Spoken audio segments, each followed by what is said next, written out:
Is anti-multi-level marketing anti-women?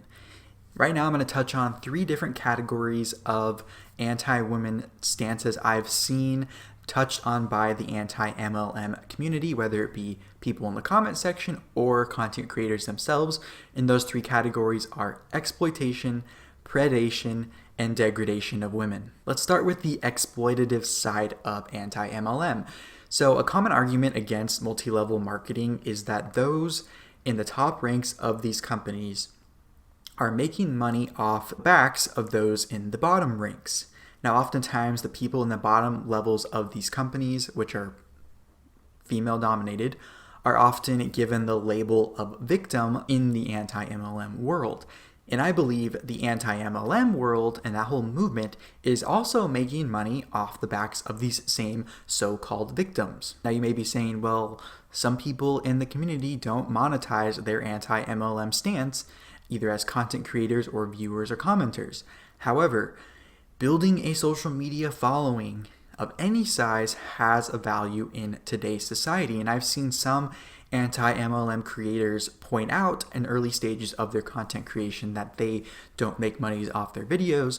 And then I later see them have ads on their video when I revisit their pages. So this to me supports what a recent article on this whole industry has said, which is that basically anti-MLM, the label, is now being exploited to build personal brands online rather than be that educational movement that it started out as. On the flip side, when I see people celebrating someone, a lot of times a woman, technically working for free, especially in the anti-MLM world, meaning they may be building a valuable following online, but it's not monetized to the point where they can pay their bills with the revenue from that following. So to me, that is actually an anti-woman stance because you are celebrating a woman working for free, something often criticized in the anti-MLM community in regards to the time it takes to make a profit, if ever, in multi-level marketing.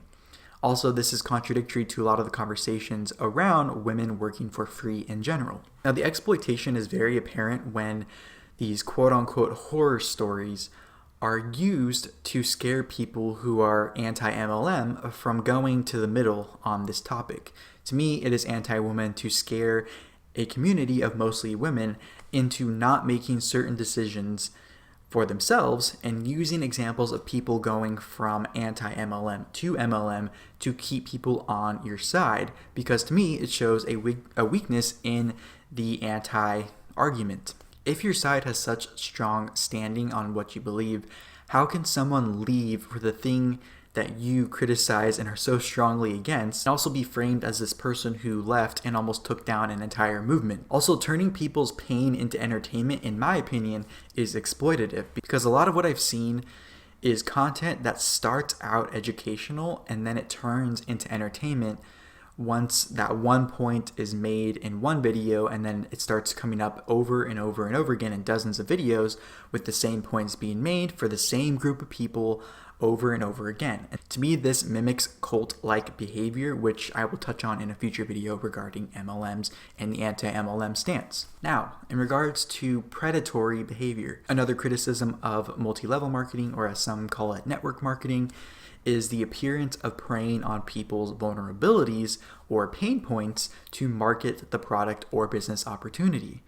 Now, some of those pain points are often a desire for purpose or income or a community. So in my opinion, the anti-MLM stance preys on people's ignorance by showing only the bad stories and unethical business practices, when in reality there are also good stories and ethical business practices in these companies. Because if you look for the good, you will find the good. If you look for the bad, you will find the bad. And in the anti-MLM argument's case, preying on people's bad experiences is a way to get and keep people in the quote-unquote anti-mindset that only exists because of the MLMs and the results that they produce, which scares people into expressing any other viewpoint besides the anti-MLM viewpoint. Recently, we've seen an example of what happens when someone is on the outs with the anti-MLM community, especially when they leave after being a part of that anti-MLM community.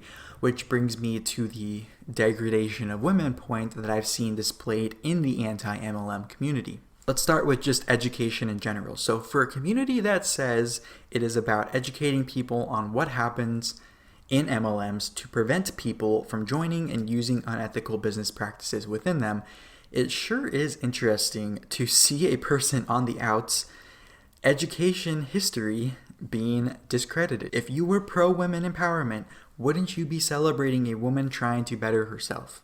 And why is it okay to put a woman down because she's doing something a little bit different than maybe you would do it? On a similar note, a video came out recently on the situation surrounding this person that is now on the outs with the community, in which there was criticism of her claiming to have expertise in multiple areas. Now, to me, this is the opposite of empowering women as well, because I thought the modern woman was supposed to be able to do it all if they choose, and that was supposed to be celebrated. So in my opinion, degrading a woman for confidence in her competence in multiple areas is not progressive. It is actually regressive. One point I actually agree on with MLMs that is talked about in the anti-MLM community is the seemingly overpriced products and distributors not being able to set their own prices of the products they sell.